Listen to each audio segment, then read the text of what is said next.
माझ्या प्रिय बालमित्रांनो, आज आपण पाहणार आहोत पाठ क्रमांक 10. पाठाचं नाव आहे स्वामी विवेकानंद. स्वामी विवेकानंदांनी हिंदू धर्माला नवसंजीवनी दिली. त्यांचा जन्म 12 जानेवारी 1863 साली झाला.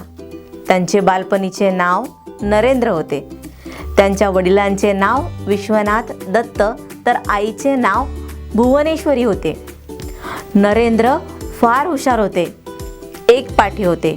देवाला लोककल्याणाचे साकडे घालायचे. कालांतराने ते रामकृष्ण परमहंसांना भेटले. तेव्हा त्यांना ईश्वर भेटल्याची अनुभूती झाली. पुढे परमहंसांकडे त्यांनी शिष्यत्व पत्करले. ते नरेंद्रचे स्वामी विवेकानंद झाले. ईश्वरी तत्व एकच आहे हा गुरुमंत्र परमहंसांनी स्वामींना दिला.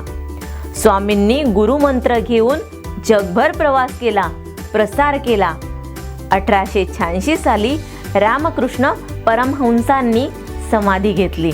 त्यानंतर माताजींनाच सर्वांनी आदरणीय मानले. विवेकानंद कन्याकुमारीला होते तेव्हा सर्व धर्म परिषदेसाठी अमेरिकेला जावे हा विचार त्यांच्या मनात आला.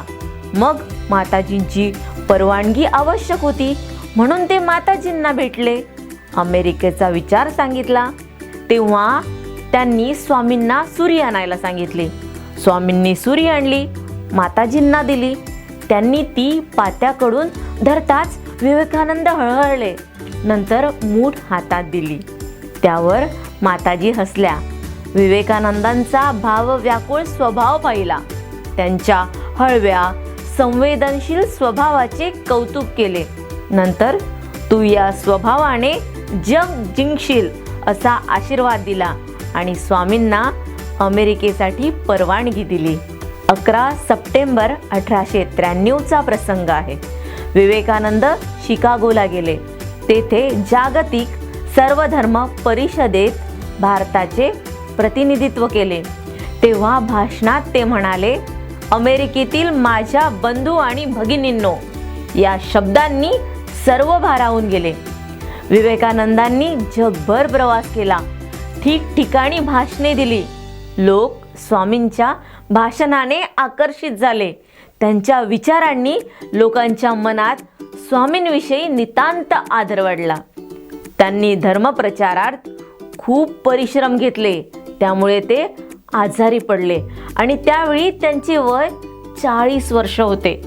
4 जुलै 1902 रोजी स्वामी विवेकानंदांनी समाधी घेतली आणि अखेर एक तेजस्वी तारा निखळला.